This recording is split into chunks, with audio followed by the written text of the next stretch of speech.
Êtes-vous un bon ou un mauvais photographe? Bonjour à tous, ici Julia Guérin et aujourd'hui on va parler de la qualité du travail d'un photographe, mais pas que. Thomas vous parle toute l'année d'œuvres d'artistes-auteurs qui ont une signification, qui ont une portée très forte, qui ont une renommée nationale, internationale, mondiale. Par contre, ce qui vous dit moins, c'est que pour ces œuvres-là, pour les réaliser, il faut des sous. Et qui dit argent dit client. Parce que oui, même les artistes-auteurs ont besoin de trouver des clients pour justement réaliser leurs travaux perso en parallèle. Et donc pour ça, en tant que photographe, il y a évidemment plusieurs solutions. Par exemple, il y a le reportage pour la presse, même si il me semble que dernièrement, le statut se dégrade de plus en plus. Le prestataire, entre guillemets, traditionnel, donc qui va faire des shootings, des mariages, de la photo culinaire, etc. Et donc l'artiste-auteur. Tous les grands noms de la photo ont travaillé pour des clients, notamment professionnels, et souvent dans le monde de la pub et de la presse, certes, mais pas forcément seulement. Comme par exemple Elliot Erwitt, qui a réalisé cette photo dans le cadre d'une campagne de pub pour la marque de chaussures, ou encore Irving Penn pour Vogue, ou même encore Sabine Weiss pour Vogue également, mais pas seulement, il y a eu aussi Paris Match entre autres. Et donc en tant que photographe, je pense que le but c'est de trouver un juste équilibre entre vie pro et projet perso pour s'épanouir pleinement dans ce métier. Cette vidéo a donc pour ambition, d'une part, d'aider les photographes qui le souhaiteraient à renforcer leur légitimité auprès de clients, mais aussi auprès d'éventuels profils avec qui ils souhaiteraient faire des collaborations, et d'autre part, d'aider des personnes qui recherchent un photographe à bien faire leur choix pour ne pas se tromper selon la prestation souhaitée. On va déjà éclaircir les trois statuts possibles. À commencer par l'artiste-auteur, mais là je vais faire assez court puisque c'est un statut assez particulier. Concrètement, l'artiste-auteur, son travail s'évalue sur une base assez subjective puisque l'art c'est subjectif, mais pas seulement. On va regarder bien sûr la qualité de son travail, mais sa cohérence, la portée des propos, sa reconnaissance dans le monde de l'art, mais aussi auprès de ses pairs. Je mets ce statut de côté parce que déjà, vous l'avez compris, c'est spécifique, mais aussi parce que techniquement, l'artiste-auteur n'a pas le droit de travailler avec des particuliers. En tout cas, sans le biais d'un intermédiaire comme une galerie d'art par exemple. On a après le photographe amateur. Alors, attention à ne pas confondre amateur et débutant. Le statut amateur, c'est tout simplement le fait de ne pas avoir de statut juridique. C'est-à-dire qu'on fait des photos pour le plaisir de faire des photos. On s'est acheté un appareil photo, que ce soit il y a 1 an ou il y a 20 ans, on reste amateur si on n'a pas de statut juridique pour faire des prestations.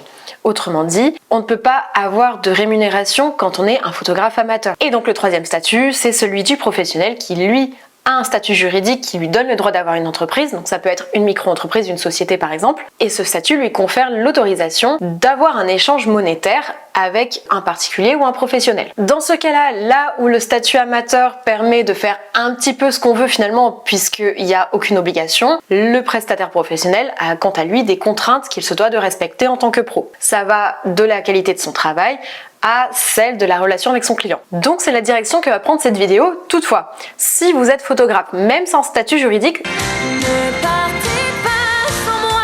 ça peut vous intéresser parce que je vais vous donner quelques pistes d'amélioration, de vous légitimer auprès peut-être d'un écosystème ou vous aider à renforcer la vision que les gens peuvent avoir de votre travail. Et si vous êtes là parce que vous avez besoin d'un prestataire photo, et ben restez parce que pareil, je vais vous donner pas mal de pistes. Première chose qui me semble essentielle quand on cherche un photographe, c'est d'évaluer sa maîtrise technique, son niveau technique pendant la prise de vue. C'est-à-dire qu'un photographe qui a de l'expérience, particulièrement s'il est professionnel, il est censé avoir appris pendant une formation initiale, pendant une formation continue, sur le terrain. De fait, il est donc censé maîtriser la lumière, les couleurs, son matériel, et c'est ça qui lui permet d'avoir une qualité d'image constante. Par contre, attention, ce n'est pas parce que plusieurs photographes maîtrisent à la perfection l'exposition, la composition, les couleurs, etc., qu'ils vont avoir le même style pour autant. Le niveau de maîtrise, ça veut surtout dire qu'on ne laisse pas place au hasard, en tout cas dans la prise de vue. Bien sûr qu'il peut y avoir de l'improvisation, mais on ne doit pas faire n'importe quoi pour autant. Par exemple, si vous voyez le travail d'un photographe dans lequel des photos sont très lumineuses jusqu'à enlever tous les détails d'une photo,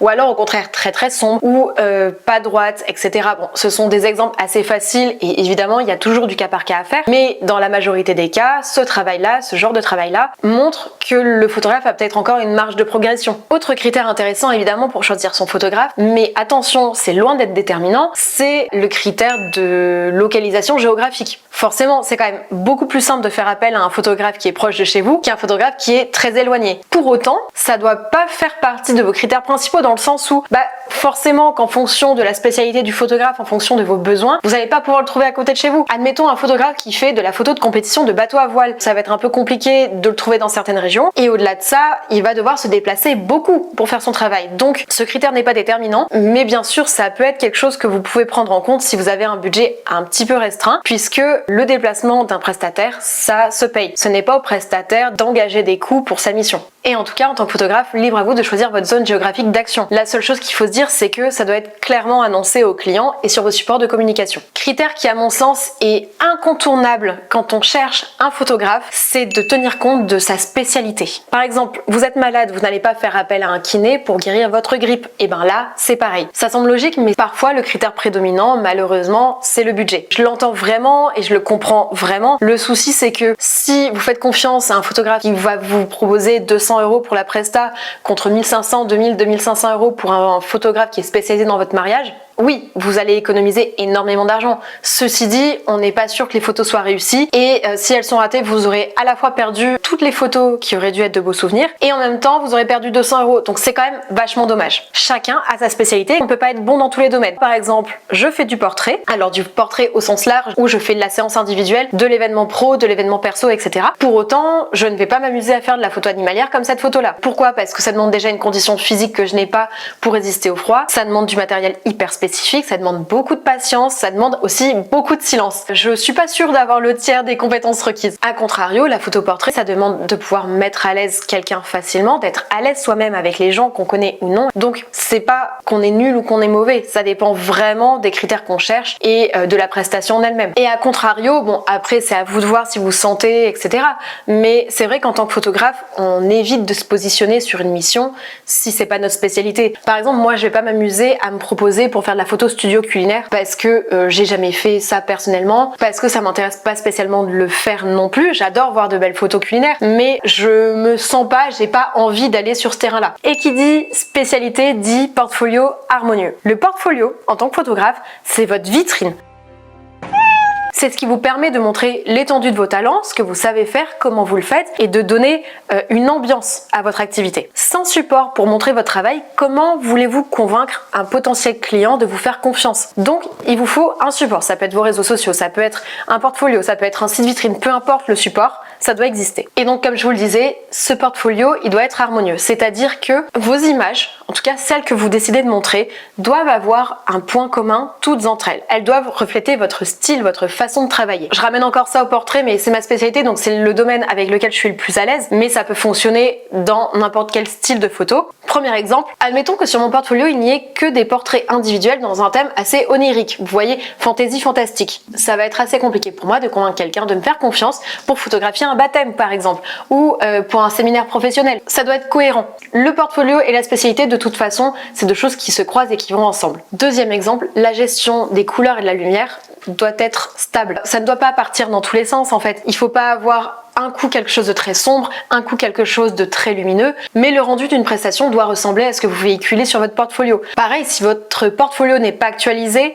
c'est quand même hyper dommage parce que peut-être que votre style a vraiment évolué au cours des années. Pour ma part, si vous regardez mon site internet ou Instagram, dans la majorité des cas, je propose un travail qui est assez coloré, très contrasté, même pour mes noirs et blancs. Et même si parfois j'essaie de tester des choses, je commence toujours par le faire en collab, en prévenant les gens qu'il s'agit d'un test et que je ne suis pas certaine du rendu. Et ensuite, quand je sens que je suis prête, je le propose en presta. Harmonie et spécialité ne veulent pas dire qu'on ne peut pas évoluer. Évidemment que vous pouvez faire des choses différentes, évidemment que vous avez le droit de changer d'avis, de vous intéresser à d'autres domaines, d'évoluer en termes de étalonnage, en termes d'editing. Le tout, c'est que ce soit pas brutal pour la personne qui vous fait confiance. Et de toute façon, c'est très rare de changer son style du tout au tout. En tout cas, ça c'est bien beau, mais c'est qu'une mise en bouche. Les vraies marques d'un vrai professionnalisme arrivent tout de suite. À commencer par le matos. Ça se résume en une phrase, on juge pas un livre à sa couverture. Ça sert à rien de juger un photographe à son matériel, tout simplement parce que le choix du matériel pour un photographe est quand même assez personnel.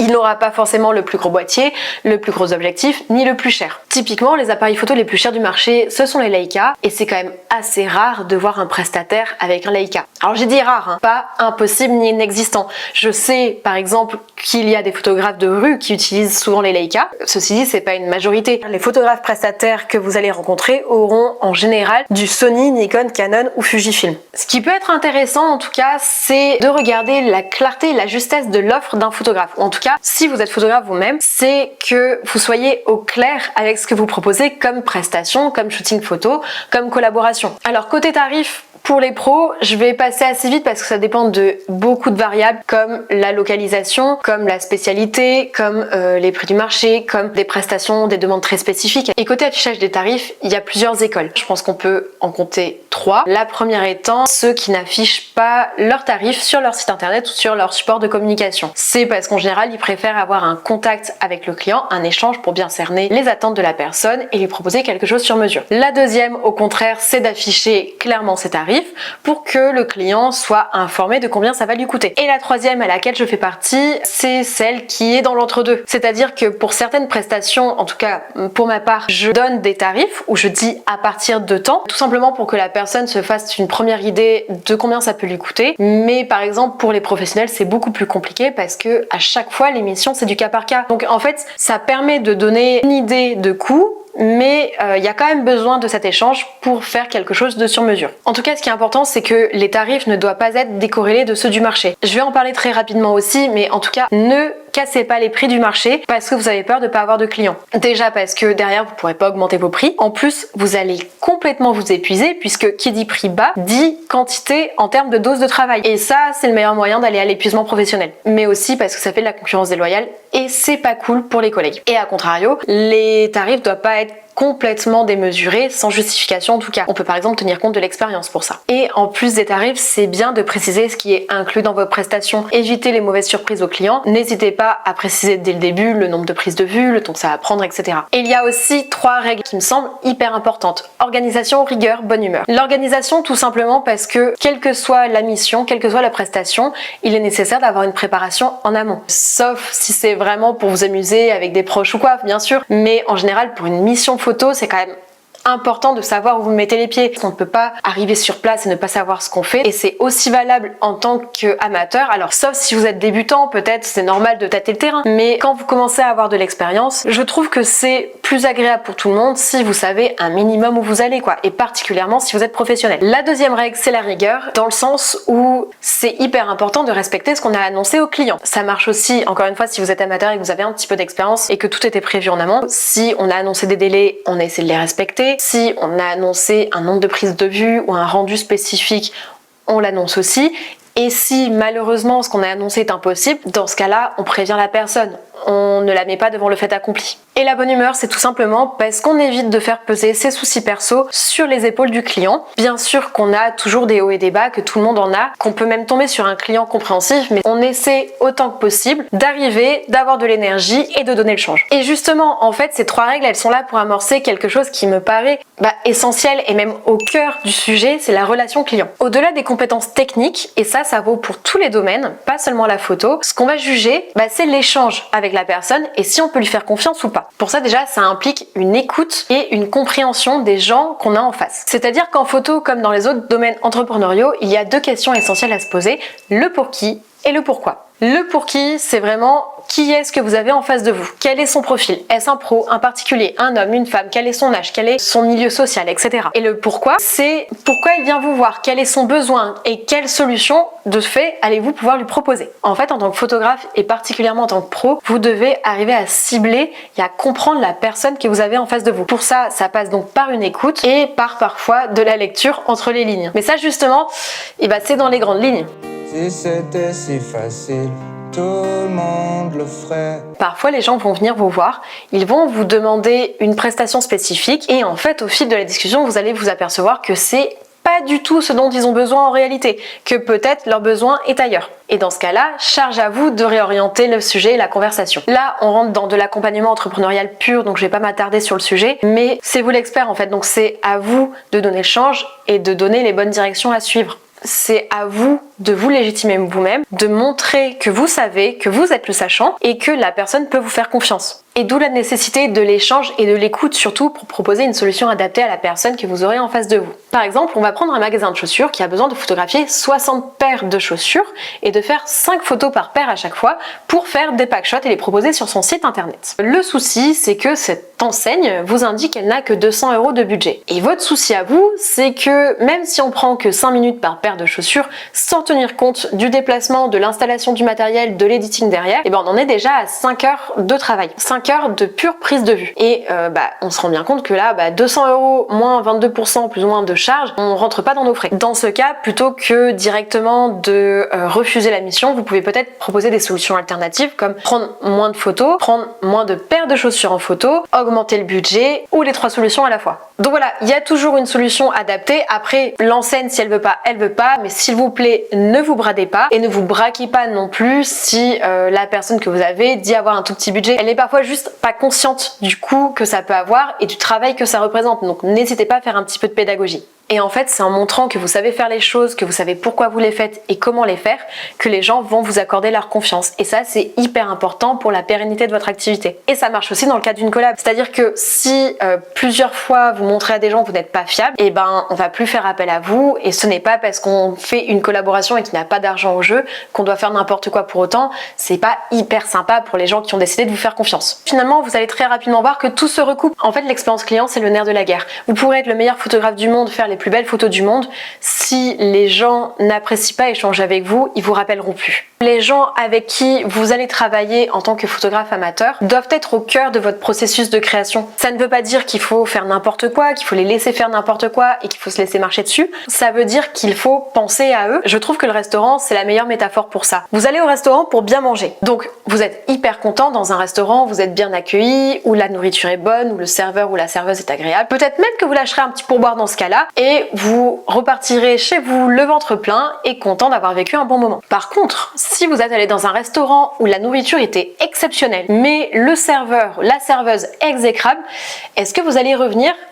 Je pense pas. Et en photographie, c'est pareil. Par exemple, en mariage, même si les photos que vous envoyez à la fin sont magnifiques, elles sont poétiques, elles sont pleines d'émotions, etc., mais que le jour J, vous avez dit à la mariée que sa robe lui allait pas, ou vous avez été agressif avec quelqu'un qui s'est mis devant vous pendant que vous preniez une photo, je suis pas sûre que vous allez être rappelé derrière par d'autres personnes ni recommandé. Donc en fait, encore une fois, c'est comme dans tous les domaines, il faut garder votre interlocuteur, votre client au cœur de vos préoccupations, même si le client n'est pas forcément roi. Et enfin, j'en parle en tout dernier parce que c'est important, mais je pense que c'est quand même à relativiser, c'est les témoignages clients. Évidemment que les avis Google ou peu importe le support sont importants, évidemment que ça va donner une idée de la qualité de la prestation, du service, des photos, mais il peut y avoir de sérieux biais. Par exemple, on peut avoir été photographe amateur pendant 15 ans, donc confirmer avoir de l'expérience, ouvrir son entreprise et n'avoir aucun avis. C'est entièrement possible. Est-ce que ça veut dire pour autant qu'on est un mauvais photographe? Non.